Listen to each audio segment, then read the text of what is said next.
Entertain a motion to come out of executive session. So moved. Second? All in favor? Aye. Any opposed? Motion carries. Okay.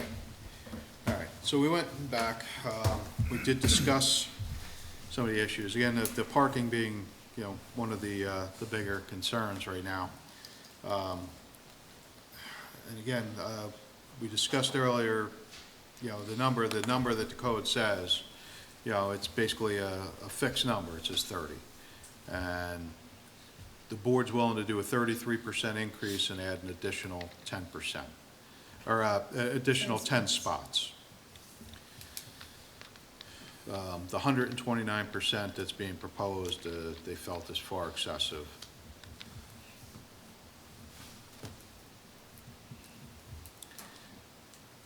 Okay, so it would be a waiver of 33% to a Increase to 33 that additional area. 10, additional 10 spots. Yeah, Correct. an additional 10. Okay. All So right. give you a total of 40 at the front. I mean, the lighting, it seems that the board doesn't want to discuss anything other than what the code allows at this point. We have a lot of concerns up and down Route 9. We've made some recent decisions based upon the lighting code.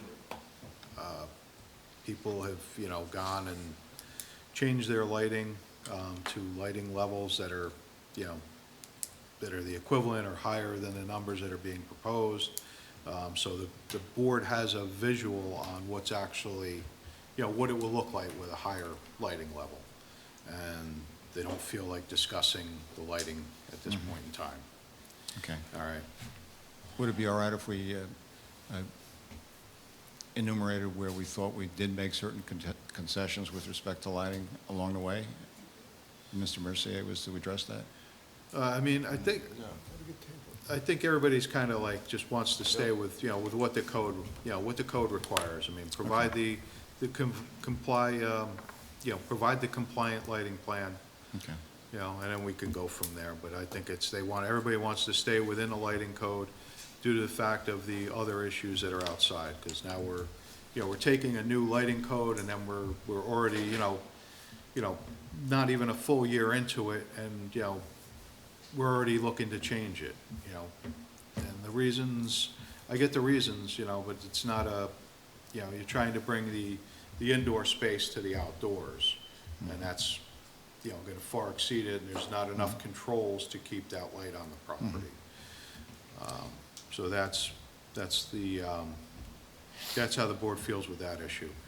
The rear service area and the storage area, which shows unmarked, storage, again, we went back and we looked at it, and there's no delineation for aisle spaces back there. So how is a fire apparatus going to make those, get into those areas? It doesn't show, it's just a big open area. There's no alignment of parking areas in that space.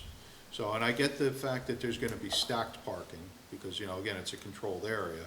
So you could have cars 3 or 4 deep in there.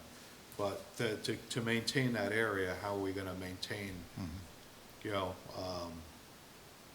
are we going to maintain it? It's just like a parking lot, showing an outline of parking spaces, and aisles. That's Okay. You want to address that, Karen?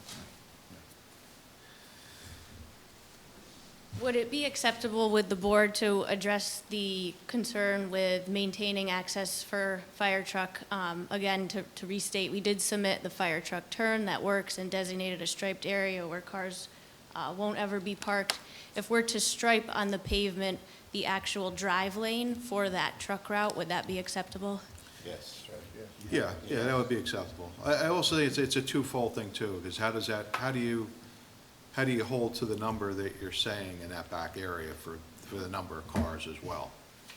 We're only going by what you're telling us. If there's only going to be, no more than 120 cars in that area, how is that, how is that being demonstrated? That's all. We can do that. Yeah. A process engineering will do an internal layout. Yeah. With the stacking plan, so we know how we're gonna operate on the site. We just don't usually need to submit it as part of an application, but we could provide that. Okay. We're talking about marked spots on the ground, right? Yeah, Yeah. yeah, I mean, it doesn't, it's, again, it doesn't have to be it doesn't have to be compliant with the code, I'm assuming, right? It just has to be, I mean, really, it just has to be, it just has to be general boxes on the ground showing how many cars we're gonna have. Yeah. That kind of coincides with the numbers that are being proposed. Yeah. Right, And, okay. and most importantly, the fire lane, right? I mean, Right, the that's fire why- lane's important too, but it was just, again, it was the overall number we were looking at as Are we well. looking at any kind of number for separation between the fire lane and the parking area? What did you, Certain minimum spacing?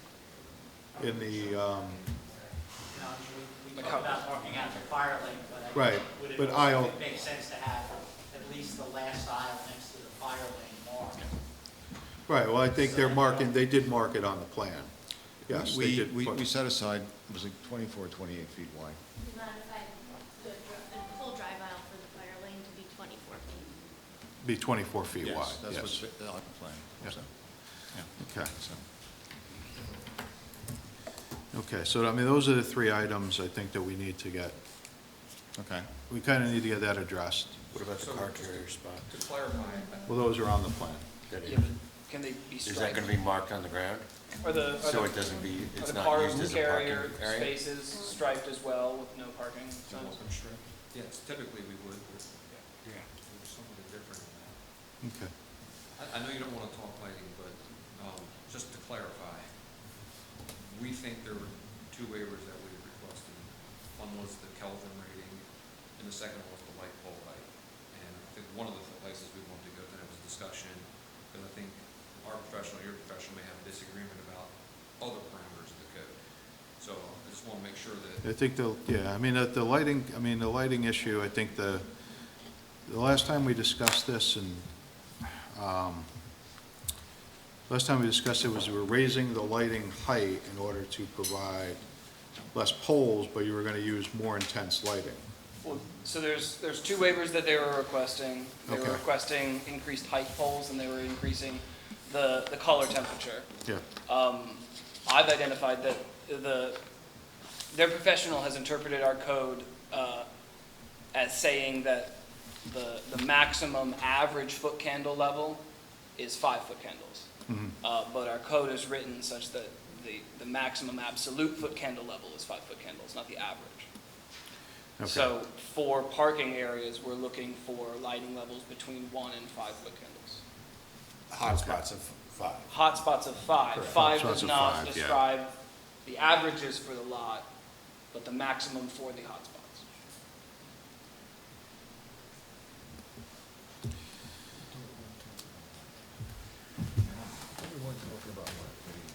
Yeah, I spent the weekend watching all the town board meetings, getting the context of that lighting document. That sounds fun. There was a lot of testimony, and every provision in it was challenged as you listen back to it. You know, and, I mean, your testimony was, yeah, that last provision of the lighting code gives the planning board the ability to make decisions that are different than the absolute conditions and based upon testimony by experts, which, you know, so we were hopeful in coming forward that we brought the best professional we could find to have that conversation. I understand what your position is.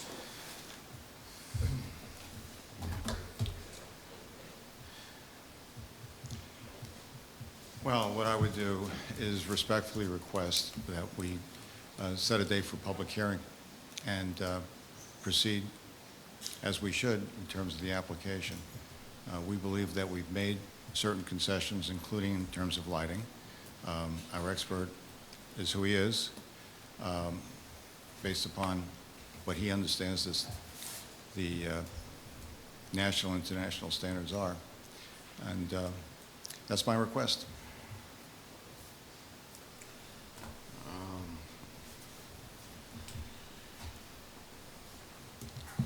okay, and you'll have, so you're gonna revise the plans to meet what we had discussed Absolutely. We've already agreed to that. prior to the public hearing. We could submit the plans with the additional striping, with the delineation of the parking in the storage area. We can more clearly define the fire lanes of 24 feet, which are already provided on the plan that has been submitted. Okay. As far as those considerations, all of those, we've agreed to do it. We can give you the plan. Right. So the dates, I'm just thinking out loud here, because the upcoming dates then would be December 5th, right, and that's it for the year.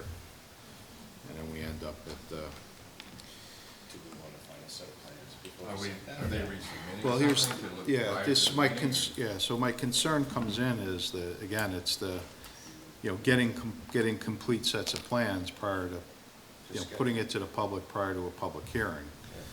Yeah, if we can't get to a, you know, if the plans come back and they don't address the concerns that were brought up, and we set a public hearing, we're almost bound to have the public hearing. And And again, that it would be falls a back to, criticism. it falls back to the thing, whereas if the plans don't show substantial conformance with the discussions that were talked about, then the application can be removed from the agenda. We've been at it for over a year, I understand that. and we haven't had the, I think it's, and I think a lot of it, like I said, it's sometimes maybe it's, you know, it could be a communication issue, or it could be that, you know, whatever it may be, but I think that tonight, at least I know from, sitting on my side of the table tonight, I'm getting a lot of stuff because people are, you know, board members are frustrated because things haven't, you know, didn't change from the last meeting. And I think last meeting it was discussed that, you know, we needed to see some changes. And, you know, also the board was upset with the fact that staff didn't bring it to our attention earlier that a lot of the changes weren't addressed. And we could have, you know, it could have been addressed in a different manner than it was tonight. I mean, I don't know, I'll leave it up to the board. I mean, do you guys feel that they're comfortable scheduling a public hearing? No. No. Okay. all right, so for the avoidance of doubt, so that when we submit our plans, we want to make sure that we are responsive to what you've said.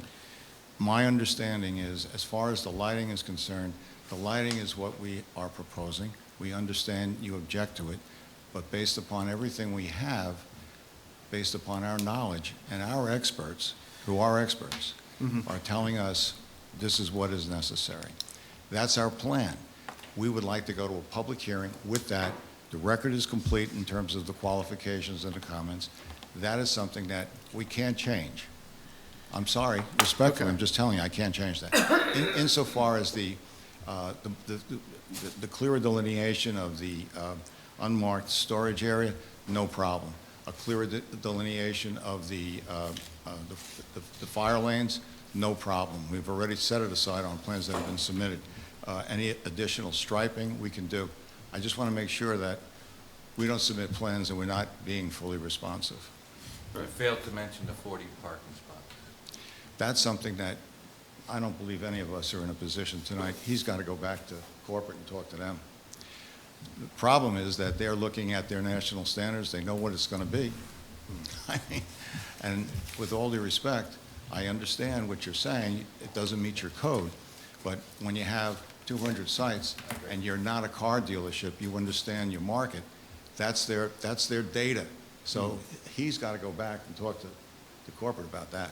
Okay. So I get it. can't make it that. Yeah, I can't right. make that. I understand that. You know, I can't we're make setting, you know, there's a lot of things going on, you know, outside of this project that are contributing factors to, you know, to some of these issues, that's all. And that's why we bring it, you know, that's why we're bringing this up. All right, so I mean, the issue comes in is how quick can a submittal be made so that staff can look at it and say, you know, take a quick, you know, a good cursory look at it and say, yes, they've addressed all the changes, you know, and then, you know, we can then at that point, we can schedule a public hearing in a timely manner. I mean, we do have a meeting that comes for, you know, November 21st. Yeah, no, again, that's that. You know, right. If it was submitted prior to that, December 5th. right, if it was submitted prior to that, then staff could look at it. We can, you know, even if you weren't here, and they say, yes, it meets the substantial issues we've been discussing, then we can schedule a public hearing, you know, for whatever that future date would be. Just give me a moment. Okay.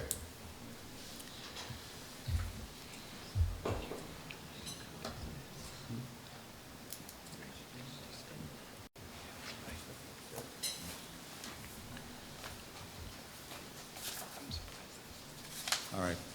What we're thinking, we will make a submission so that it is it's timely for your review on, we hope, on a December 5th meeting, and with the optimistic Christmas spirit of hoping that on that date, you could set the date for public hearing thereafter.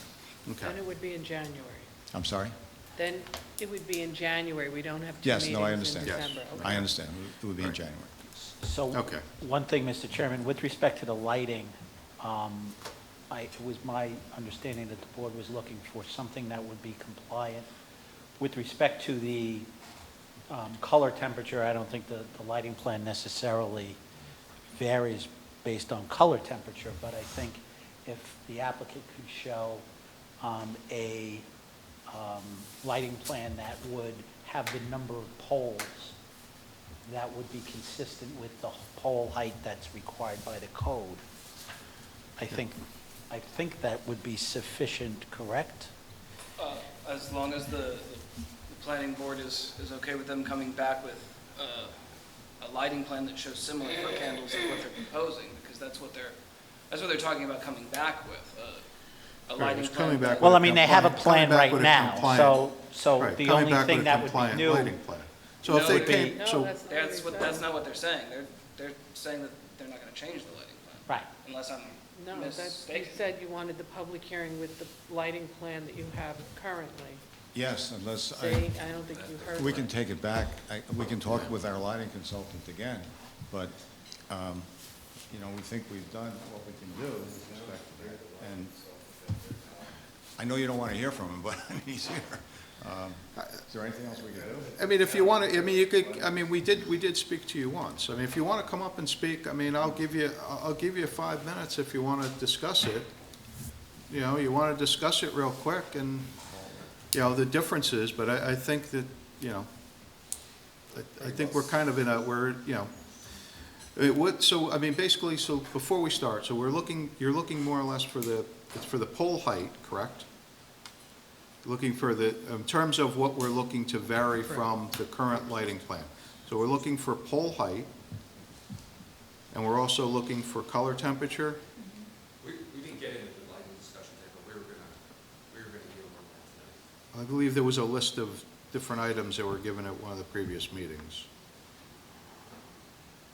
That I'm aware of, it's Okay. Paul Mercier Lighting Design Innovations. What I'm aware of is the acceptance of the color temperature at 3,000 Kelvin is acceptable to CarMax. The pole height has a little bit of a broader discussion that I have a very short presentation. It should be 3 minutes at most.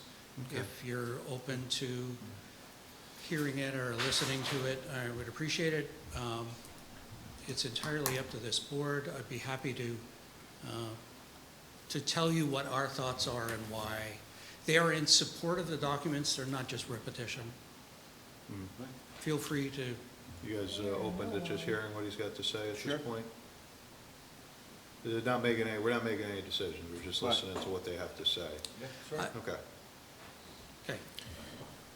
So I will, accepting my credentials as they are, I'd like you to know that we've done a lot of dark sky projects that are state-based, including Niagara Falls. We're presently doing that project right now. There are 20-foot high poles on a New York State park that have been accepted by the Parks Department, the Federal Parks Department, and the State Parks Department. Our goal is to minimize light pollution. Honestly, our projects, whether you tell me or not, we we always reduce light pollution and light trespass. A lot of our projects are LEED. They have specific requirements. They are site requirements. There isn't anything in your code that actually states that we need to break down the site. And all other style of submissions to these applications are about the light pollution for the entire site. I have some very specific things that we're concerned about. International Dark Sky has no recommendations for lighting required for life safety or security. They're not a lighting authority. They are not accepted in such a way. The engineering aspects of it, the Dark Sky has to accept the constraints to Illuminating Engineering Society recommended practices to meet illumination level requirements for those objectives. Those are what I have to adhere to. I'm a professional lighting designer.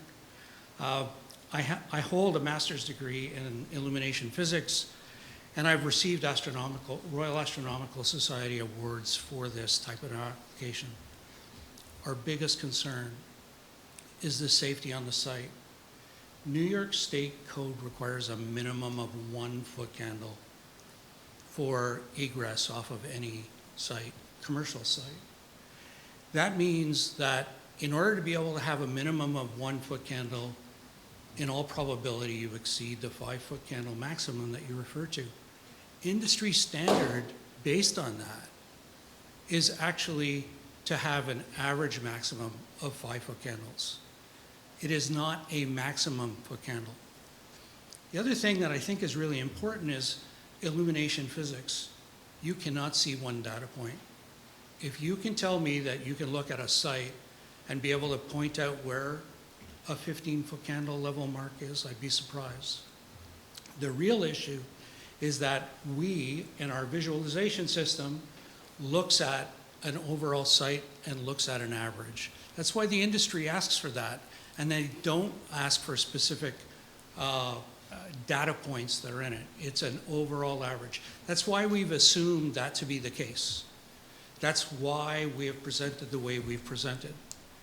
I think it's really important to understand that that requirement of 1 foot candle maintained to the public right of way is based on the occupancy of a commercial site where we believe we could have a person on our site at any time during the day. That means I have to have 1 foot candle minimum.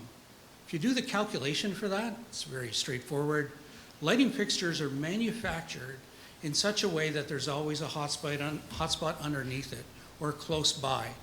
You can walk right outside here and take a look at the foot candle level that you have on your site. It's 28 foot candles underneath the pole. That was measured here this evening. So the things that we're trying to do is reduce actual light pollution so it makes a difference. Pole height has nothing to do with the reflected illumination off of a surface. If you have 5 foot candles, you're actually just reading the amount of light that hits a surface. Are you aware that an asphalt surface absorbs 80% of the light that it hits? How are you able to then define a pole height when you're doing this type of an application? My biggest concern is a 15-foot pole height will reflect off of a surface that reflects light more so than the absorption that you get off an asphalt. And with a 15-foot pole, you'll actually produce more light pollution than you want to. I can tell that this board is very serious about reducing light pollution. So am I. The light trespass that we're concerned with is more about seeing the light source itself. We've identified that we're actually looking at using internal louvers in order to be able to reduce the glare or the brightness from a light fixture. It's not about what hits it, it's about that reduction. And that's been minimized in the comments. That is something that when you look at it, it's not just changing the actual illumination levels, it is changing what we consider even more important than having light trespass go off the site. When you have a perimeter of 0 foot candles, the real problem for most of the neighbors is actually seeing the light source. those two things, the minimum 1-foot candle level as well as the glare control that we're looking for at a higher pole, those are really important. Want to make sure that the town, what we've assumed is that you are not willing to take on the liability on a site. That in fact, you're leaving that liability for safety to the people that are owning and operating those facilities. If CARMAX is recommending specific light levels, and as we are, adhere to the Illuminating Engineering Society for safety under these particular conditions. When we submit our document, we are looking at that 1-foot candle minimum. Lighting physics does not allow us to not hit maximums on the site that will exceed the 5-foot candles.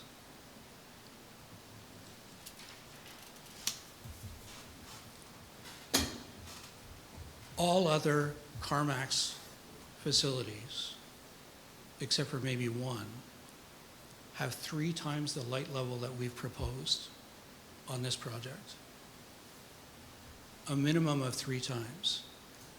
We have reduced it during my time with the project down well below what is the acceptable standard for CARMAX and well below the recommended practice for car dealerships through the Illuminating Engineering Society.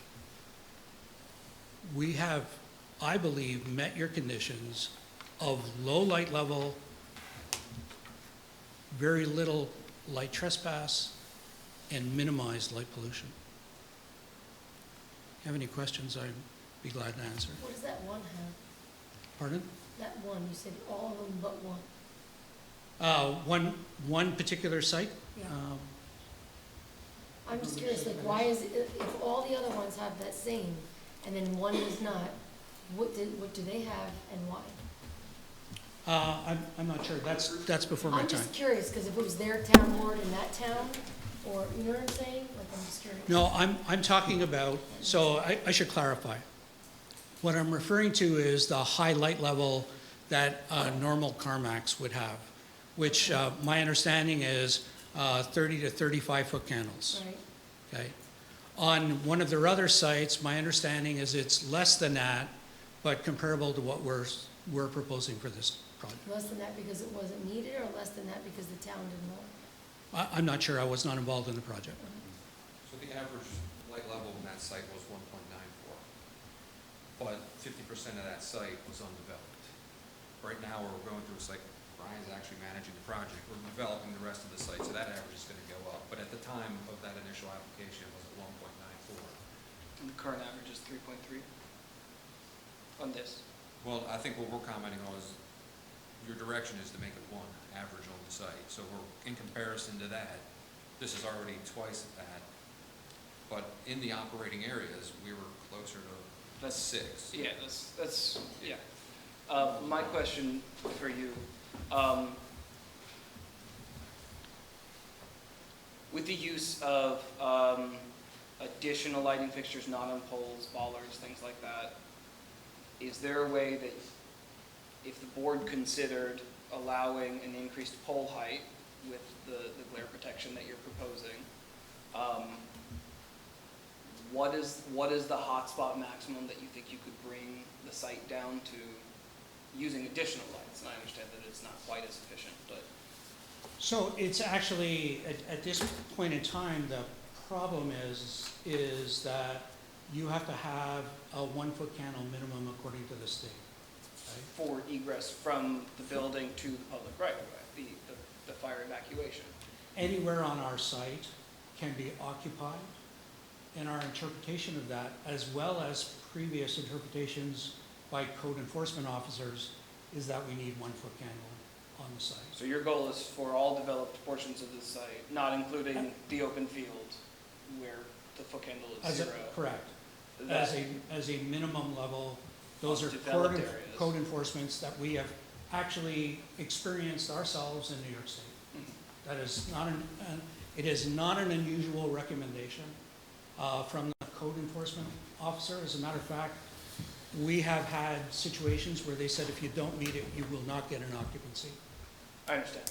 And if the averages of the parking area in the developed areas of the site were to exceed 1 foot candle, which I think the board would be amenable to under certain conditions, and if you were to add additional lighting, what foot candle do you think you could reduce the hotspots down to? So a normal uniformity ratio for parking areas in general is 10 to 1.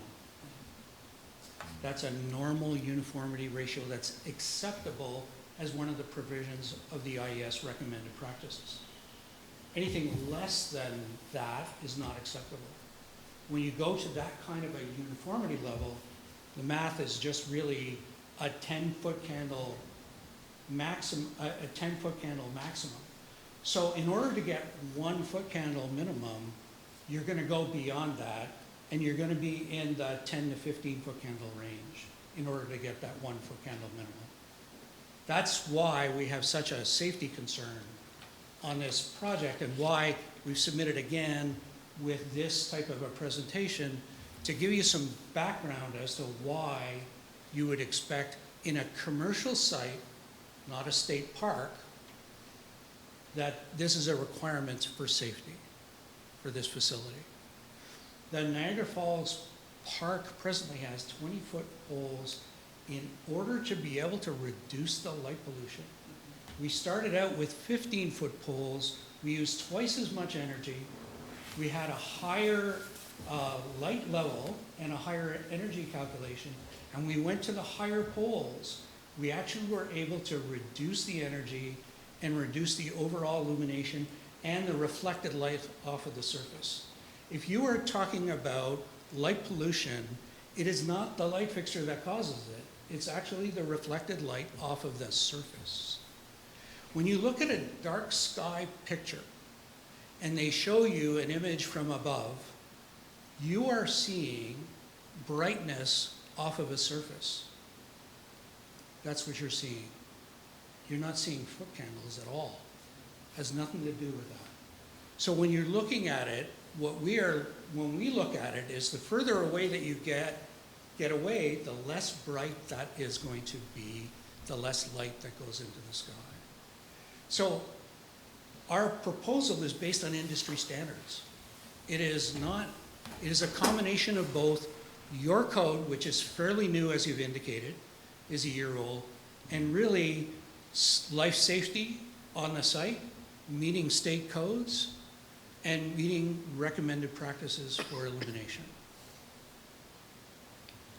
I wanted you to have that information so that when you do review a document that you say, listen, you haven't made a lot of changes on, we've reduced that light output by a substantial amount at this point in time, and our design methods, we believe, give you a better design and less light pollution and less light trespass.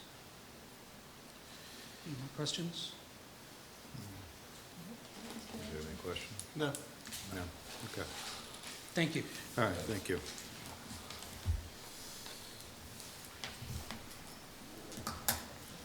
Thank you very much. All right. Well, our plan is to submit in advance of, meet the submittal date for this to be on the agenda for December 5th. And we'll incorporate the items that we've discussed that we can. Okay, all right. All right, thank you. Thank you for listening to us. Thank you. Okay. All right. Forgive me, just, Barbara, I just want to confirm, Karen just asked me, the submittal date for December 5 is Thanksgiving Day? No, No, no. not even close. It's like today, isn't it? It's today. Oh. It's 4 weeks in advance. But it's something like this, if you could get it to us in the next, 12 days or so, that would give, in PDF form as well as hard copies, at least could get it out to the consultants by PDF, and they could review it in time for December 5th. Okay. And in time to let the board know at least a week in advance if they want to recommend that it's not enough. Okay. We'll do what we have to do. Thank you. All right, thank I you. just have a question for you with the lighting specialist. So you're saying that the taller the lights, the less pollution it is? As opposed to, you said much earlier, if it's lower, 80% of it or more gets absorbed by asphalt. Is that what you said? Or something like that? So absorption is a factor of the material itself. Doesn't matter what height the pole is at, it'll always absorb the same amount of light. There is, I don't know how to make this non-technical. It's related to the distance that it's away from the surface itself. It's called an inverse square law. The further I am away, the wider the beam spread, the less light will hit the surface, the less light will bounce up. But so if it's higher, Yeah. where is that light going horizontally? Where is it going? It literally goes horizontally. It doesn't go up into the sky. But where is it going? It has to have an endpoint. It's going to keep going until, No, the cutoff of the fixtures is specific. There is a specific beam spread right. and that has been calculated to show that we're at zero at the perimeter. So even though we're at 20 feet, if you look at the submission, you'll see that the perimeter has 0 foot candles associated with it. So it's not leaving the site. Okay? So it's actually not leaving the site? It's No, only it stays going on the so- site. It's only going so far? just a much more uniform distribution of light. The real big issue with light pollution is that the closer you get, the beam spread doesn't change enough. So what happens is it becomes a very focused point, and when it's a more focused point, you'll get more reflection up into the sky. And you can do this yourself. Take your phone, put on the flashlight, bring it close to a surface 6 inches away, look how bright it is, move it so that it's 18 inches away, and take a look at what the brightness of the light source is. It's an identification that allows you to establish how much light actually leaves the surface. And it has to bounce off of something in order to be able to go in the sky. Right? Most lighting designers are very in tune to this particular application, but it's very hard to describe to people that are not that don't have the technical background. And the reason why is because really it's calculus, it's math. And so the idea that beam spread goes out on an angle, throws light, as soon as it's broader, it actually goes 4 times the amount that it would normally. So it's not a linear kind of progression, meaning that if I go away, if I'm 1 foot away, and if I go 2 feet away, I get a certain light level. In our case, if we go 4 feet away, it actually gets 1/16 less light by moving that light fixture away. The confusion is that we keep on talking about this horizontal foot candle, and really the way to be able to evaluate light pollution is the lumens and the absorption on the side. So we're trying to maintain a code submission that you have, but the science behind it is very straightforward. Right? So, and you can do these experiments yourself. Take a flashlight, put it on a shiny surface, move it away, see how much the light dissipates. It still stays within a beam. It will not go far. And that's why we don't have 40-foot high poles on your site. If we had 40-foot high poles on your site, then the uniformity would be outstanding, but I couldn't keep it on the site. There's been a lot of thought and detail put into what has been submitted to you. Yeah, I understand the science behind it. What concerns me is there's just more to it than what you're telling us. There's things by the board that have to be considered, such as, the aesthetic appeal of something that high. A confirmation that the light, because the light will travel indefinitely, or you say it won't, the higher it is. Is there a confirmation that it's not going to, go through somebody's residential home space? Because you have to understand, the average house, if you're talking 20 feet high, that's their living room window on a typical raised ranch. Things like that. There's a lot of other things that go into it besides the science. I'm in full agreement of everything that you just said, Yeah. and they have all been considered on this application. Okay. Having a louver on it changes the ability to see the light source. so the calculations have been done to indicate that the light is not leaving the site, but I'm still worried about how somebody is gonna feel in their house when they look outside. The concern that I have, which is almost all car dealerships or all exterior lighting, doesn't have those louvers. This application does. They're internal louvers to be able to cut the light off, to meet what you've just described. I'm in 100% agreement with you. I would not want to put anything on a project site that would actually lead to those conditions. That's what lighting design is about, everything as you just said. Okay. Go to a concert. See everything he just explained. Okay. Thank you. Thank you. You're welcome. Any other questions? Yeah. Okay. All right, so we will look forward to seeing the next submission. All right, thank you. All right, so as we discussed earlier, I believe we want to go in executive session with legal counsel again to discuss some outstanding issues, outstanding legal issues that need to be addressed, or at least have the board filled in on. Is that correct? I gotta pick my donut. Motion, need a motion to go into executive session. I'll move that. Second. The what? Oh, for No. them, no. No, not yet. Not yet. Well, They're gonna make a submission. I'm sorry, say again? No, she was asking about the public hearing for this project. Oh, We're okay. we're not setting a Correct, date at yep. this point in time. Yeah, that's, yeah. Okay. I have to get my donut to work. I mean, Okay, so if- we want to go into executive session to discuss some outstanding legal issues with counsel? Yes? Yes. Okay, somebody make a motion? They did, Paul and Marco. Huh? They did, Paul and Marco. Oh, they did? if I wasn't paying attention. If you prefer, we could do it as an attorney-client privilege session, Yes. and then you can just adjourn the meeting. Okay, So you don't have to come back so we don't have to come back. afterwards. So we're gonna go, okay. Okay, so we're gonna go attorney-client privilege session. Motion's been made. All in favor? Aye. Any opposed? Do we have to Okay, adjourn the meeting? Motion carries. Thank you. I gotta get my donut. Oh, motion to adjourn as well? Yeah, so we're I'll make a motion to adjourn. adjourn the meeting. Second. Okay, motion's made, second, all in favor? Aye. All right, any opposed? Okay, so we're all set.